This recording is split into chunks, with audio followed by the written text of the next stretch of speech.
Cash collection को accelerate करना मतलब कैसे कैश कलेक्शन को फास्ट कर सकते हैं, कैश का कलेक्शन फास्ट कैसे हो सकता है। इसके लिए दो मेथड है, एक मेथड है कंसंट्रेशन बैंकिंग मेथड और एक है लॉक बॉक्स सिस्टम। देखिए, आपने किसी कस्टमर को, मान लेते हैं कि आप न्यू दिल्ली में रहते हैं, आपका बिजनेस न्यू दिल्ली में, और आप अलग अलग जगह पर कस्टमर को माल बेचते हैं। सपोज आप मुंबई के कस्टमर को भी माल सेल करते हैं, आप आगरा के कस्टमर को भी माल सेल करते हैं, आप बेंगलोर के कस्टमर को भी माल सेल करते हैं, आप जयपुर के कस्टमर को भी माल बेचते हैं, आप कलकत्ता के कस्टमर को भी माल बेचते हैं। तो जब माल आप सेल करोगे तो वहाँ से कलेक्शन भी आएगा। वो कलेक्शन कैसे फास्ट आपके पास आए, इसके लिए पहला मेथड है concentration banking method. Concentration banking method में हम हमारे जो बैंक अकाउंट है, हमारा जो बैंक अकाउंट है वो अलग अलग कलेक्शन सेंटर पर ओपन कर देते हैं। जैसे मान लो हमने मुंबई में भी बैंक में हमारा अकाउंट ओपन करा दिया, आगरा में भी, बेंगलोर में भी, जयपुर में भी, कलकत्ता में भी। तो जब मुंबई वाला कस्टमर हमें पेमेंट भेजेगा तो उसको पेमेंट हमें न्यू दिल्ली भेजने की ज़रूरत नहीं है।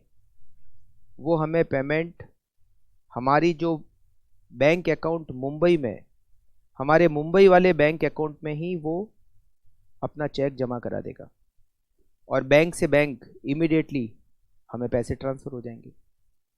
हमने आगरा वाले कस्टमर से पैसे कैसे कलेक्ट करने, आगरा की बैंक में भी हमारा अकाउंट है।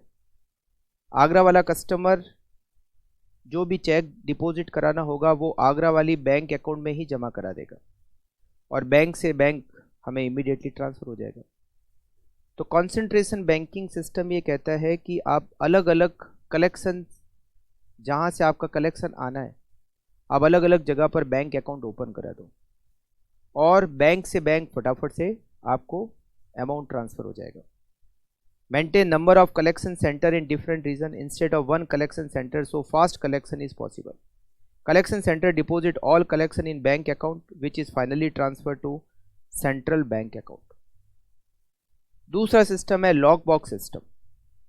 लॉक बॉक्स सिस्टम में जैसे हमारे कस्टमर मुंबई, आगरा, बेंगलोर, जयपुर, कलकत्ता अलग अलग जगह पे, और हम हैं न्यू दिल्ली के, तो हमने क्या किया, यहाँ पर पोस्ट ऑफिस में एक पोस्ट बॉक्स रेंट पर ले लिया। कहाँ पे? न्यू दिल्ली में।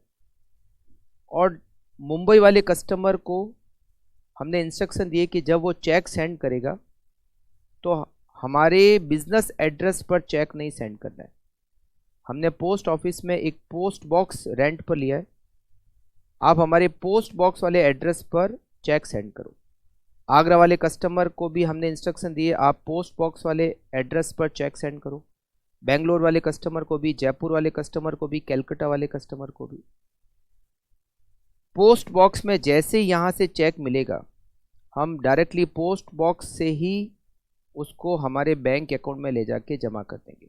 अदरवाइज़ क्या होगा, अगर हमने पोस्ट बॉक्स में ये बॉक्स रेंट पर नहीं लिया तो मुंबई वाला कस्टमर जब चेक भेजेगा तो पहले पोस्ट ऑफिस में वो चेक आएगा, फिर पोस्ट ऑफिस से हमारे बिजनेस एड्रेस पर चेक आएगा, फिर यहाँ से वो बैंक अकाउंट में जाके जमा होगा। अदरवाइज़ पोस्ट बॉक्स से ही सीधा बैंक अकाउंट में जमा हो जाएगा। हमारे बिजनेस एड्रेस तक आने का और वहाँ से बैंक में जाने का जो टाइम लगेगा वो पूरा टाइम सेव हो जाएगा। इस सिस्टम को हम कहते हैं lock box system. The company rent the local post office box and authorize its bank in such location to pick up remittance in the box. Customer are billed with instruction to mail their remittance to the local boxes. The bank picks up the mail several times a day and deposit the check into the company account. It eliminates the time between the receipt of remittance by the company and deposited in the bank. मगर आज के time में ये वाले जो दोनों system है, concentration banking और लॉक बॉक्स सिस्टम, आज के टाइम में ये दोनों मेथड बहुत मिनिमम यूज़ होता है इनका, क्योंकि आज के टाइम में जो बैंक अकाउंट ओपन होता है वो पूरा एक ही बैंक अकाउंट ओपन होता है और कहीं से भी अकाउंट में पैसे उसमें डायरेक्टली जमा करा सकते हैं और वो हमारे खाते में ट्रांसफ़र हो जाता है। तो आज के टाइम में ये दोनों मेथड जो है, कंसंट्रेशन बैंकिंग और लॉक बॉक्स सिस्टम, इन दोनों का यूज़ बहुत ज़्यादा कम है।